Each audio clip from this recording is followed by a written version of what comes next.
Nós estamos gravando uma série sobre autismo, que será apresentada no Fantástico. O autismo é um tipo de distúrbio muito interessante. Quando a gente fala em autismo, as pessoas ficam, pô, é aquela coisa da pessoa que fica na dela, que não se comunica com os outros. A ideia que se faz do autismo é uma ideia muito pouco científica. E, no entanto, é um tipo de distúrbio muito comum. As últimas estatísticas publicadas indicam de que em cada 100 nascimentos a gente tenha um caso de autismo. E a confusão que se estabelece em torno desse problema é especialmente porque isso, na verdade, é o que é chamado de espectro do autismo. O espectro do autismo envolve situações e apresentações que são muito diferentes umas das outras. Você tem o autismo grave, aquelas crianças que nem chegam a falar. Alguns até começam a falar mamãe, papai, com um ano, mas vai chegando aos 2, 3 anos, de repente parece que eles se trancam num mundo à parte, esquecem, param de falar e ficam com um comportamento completamente diferente das outras crianças. As crianças, às vezes, com movimentos repetitivos, ficam andando, olhando para a parede, de um lado para o outro. Elas têm uma característica muito importante, que elas não apontam para um determinado objeto, como fazem as demais crianças. Elas têm uma dificuldade grande de contato visual. As crianças normalmente ficam olhando no olho da mãe. Ela aprende a decifrar o olhar da mãe. Quando a mãe aponta alguma coisa para a criança, primeiro ela olha nos olhos da mãe e depois ela olha na direção do dedo. A criança com autismo não faz isso. Ela, quando quer uma coisa, é capaz até de pegar a mão da mãe e levar até o lugar, mas ela não aponta, ela não chama atenção, ela não se relaciona claramente com outras crianças, procura ficar no seu canto. Um exemplo típico que os especialistas dão, que você dá um carrinho para uma criança, a primeira coisa que a criança faz é andar com o carrinho. A criança com autismo, em geral, vira o carrinho ao contrário e é capaz de ficar meia hora rodando as rodinhas do carrinho. Eles têm uma atração especial por esses movimentos circulares.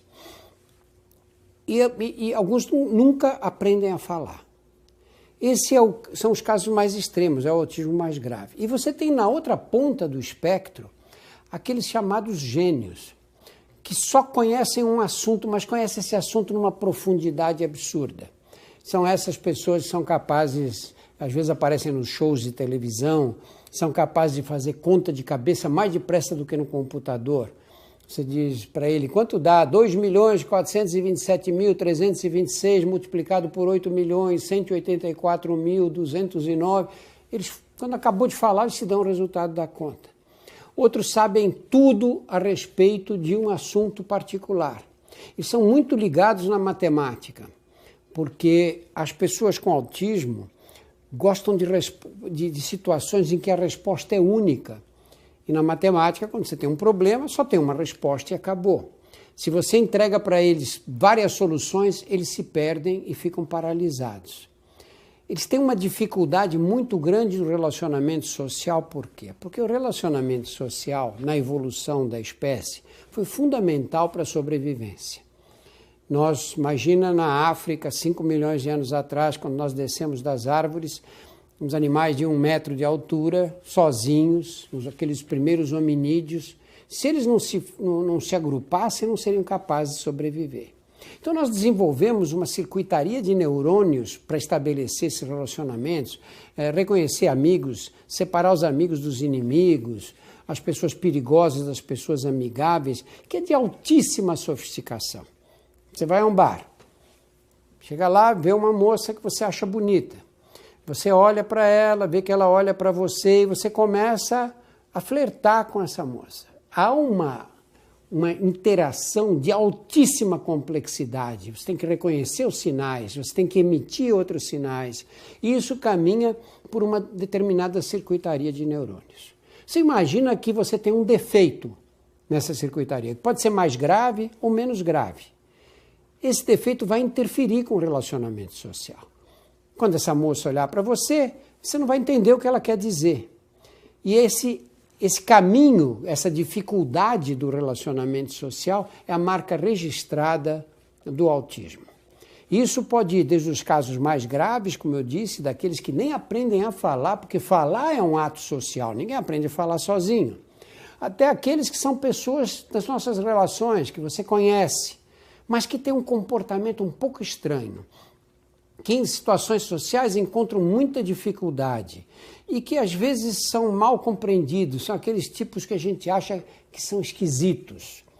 E muitas vezes esses tipos esquisitos são geniais, conhecem um determinado assunto em profundidade, mas só se interessam normalmente por aquele assunto que eles dominam em profundidade. Então você veja que, na verdade, é um espectro. Desde a pessoa que não sabe falar, que nunca vai aprender a ler, até aqueles que são altamente capacitados para executar determinadas tarefas. Na série nós entrevistamos vários portadores de autismo, especialistas, para tentar dar uma noção do que é esse tipo de problema e de como nós podemos ajudar os amigos e os familiares que apresentam o distúrbio do autismo. Espero que vocês gostem.